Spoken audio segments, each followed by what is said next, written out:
Hello and welcome back to my Bloodborne Let's Play, where I'm adjusting my blood gems and dealing with my rest of the stuff I have to do in the dream.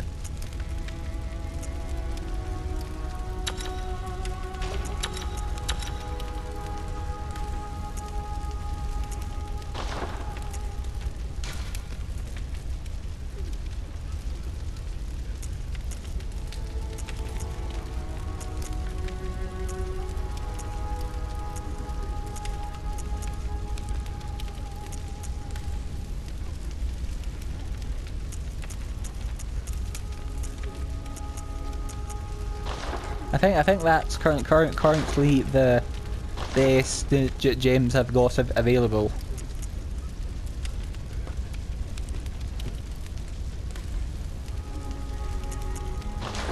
And I'll save my twin bloodstone shards, and theoretically I can now use this. Those candles always there. Must be nothing. Yeah, here we go. 3 memory slots and oath memory.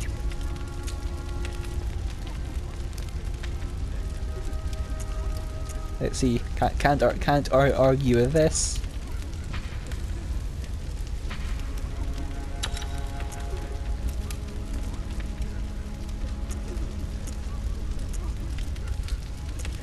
Damage reduction.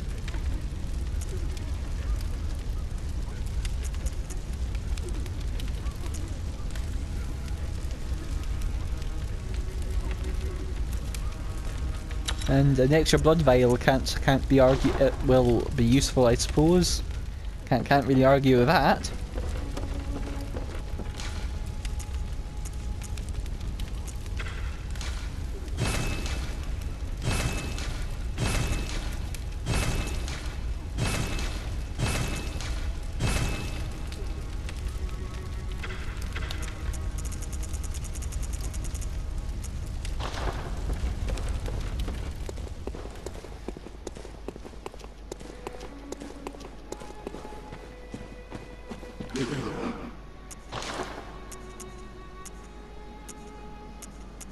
I'll sell some of my less useful stuff.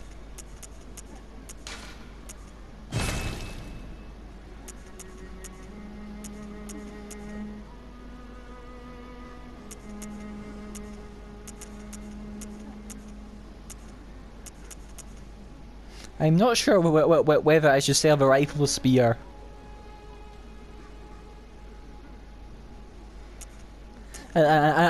Since I'm sure I can buy them, can't I? Yeah. Yeah. So I'll keep it in my inventory and basically treat it like a cold blood you, and just sell it when I need a load of blood echoes. Because if I'm not going to be using one on this playthrough, so might as well.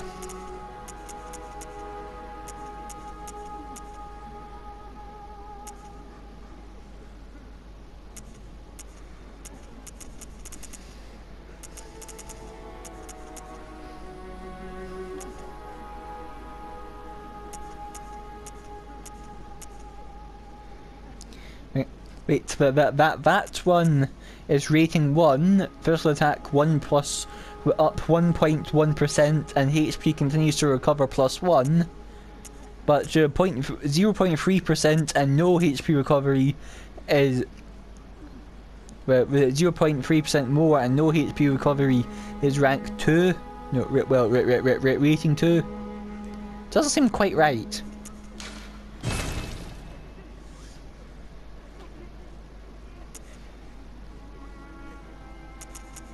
Once again, I can sell spare blood gems when I need the cash. Until then, basically, it's all cold blood by another name. I'll probably play around with the Chalice dungeons in a bit, an episode or two. I can finally get around to checking if there's anything on top of them. Yeah, I can see now that the top is definitely uneven.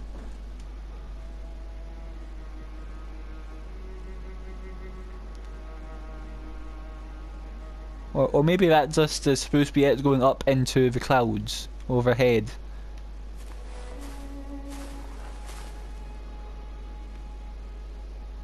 But they must mean something.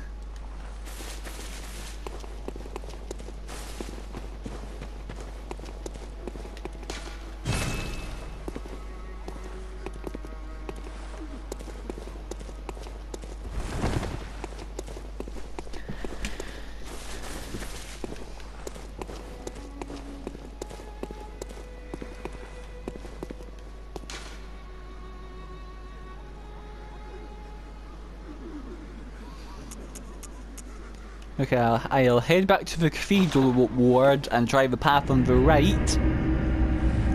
Then try going inside the building, and by that point I'll probably get leveled up another once or twice. And we'll make an attempt at once again at actually properly getting into the Hypogean Gaol, and then I can try the Chalice Dungeons. That seems like the path to try.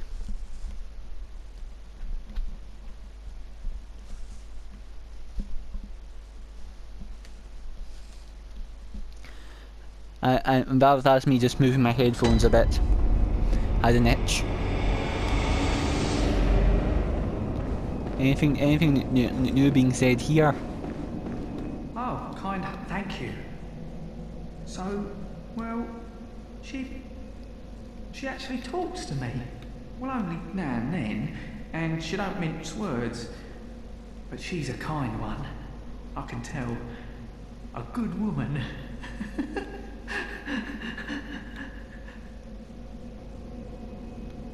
If you find any saints, send them.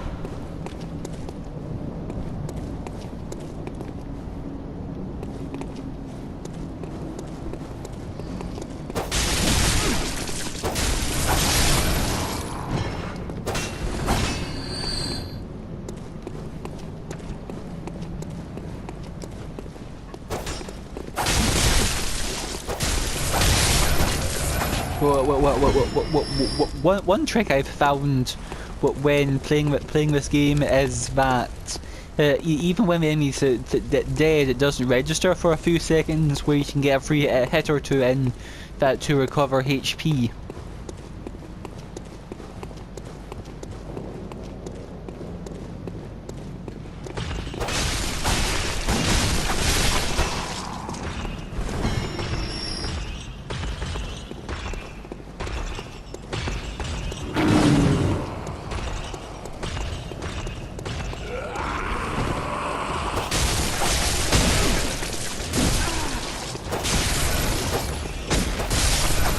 How did that miss me?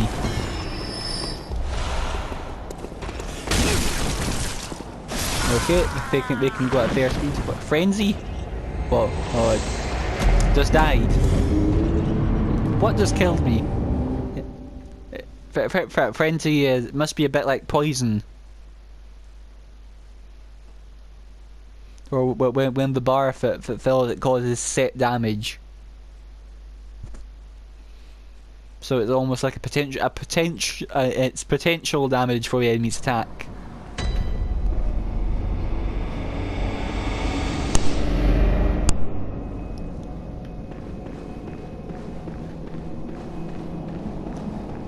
Well, onward again.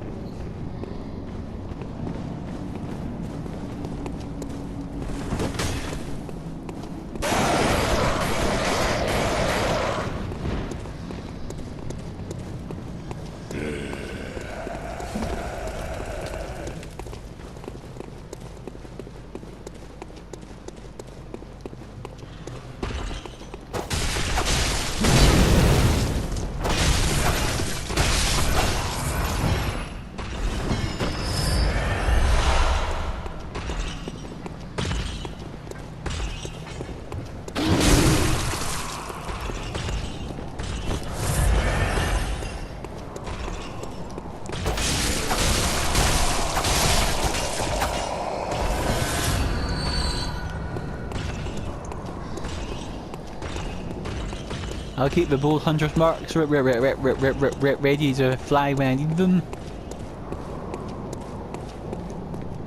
He doesn't seem to be following.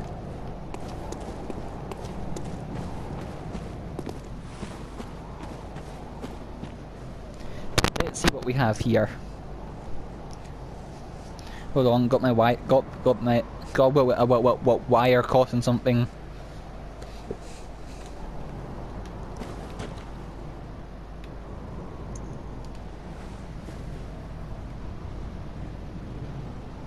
Okay, there's an NPC down there. And that's another you can just see in the tree.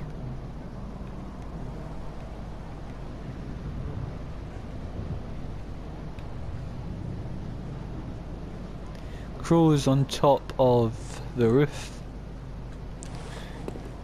This seems like it'll be a bit like the NPC hunters from Old Yarnum.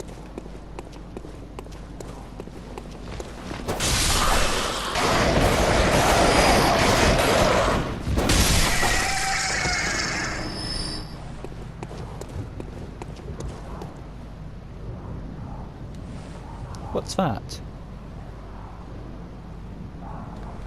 You can see a weird sort of path down there.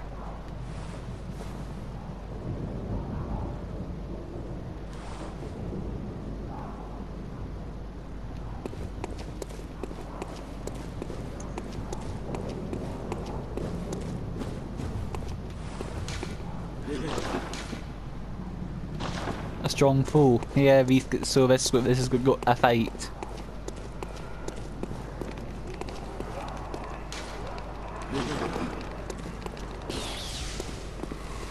There's two of them, so I'll see if I can just get one over.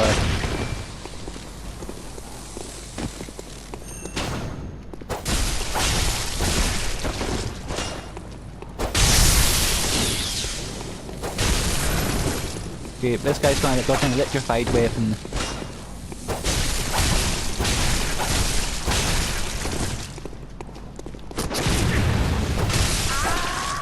Okay, he wasn't so tough. And some bolt paper.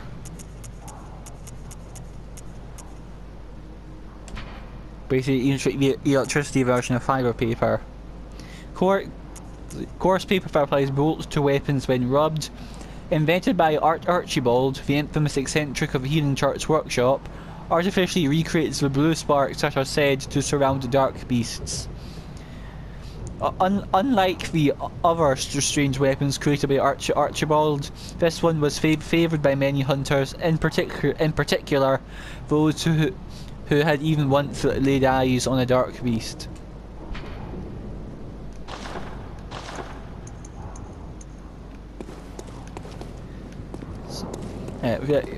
Yeah, but there's a lot of tough enemy notes there. Maybe I'm just over leveled to these guys, or the second one is going to be a problem. Yeah, it's the other guy.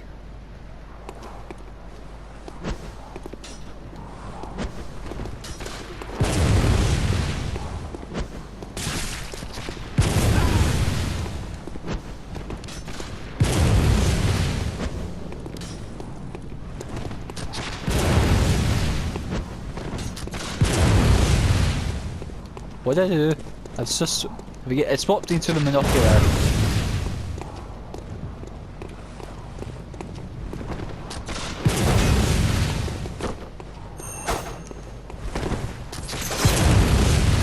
Wonder if when he gets close I could hit him through the whale.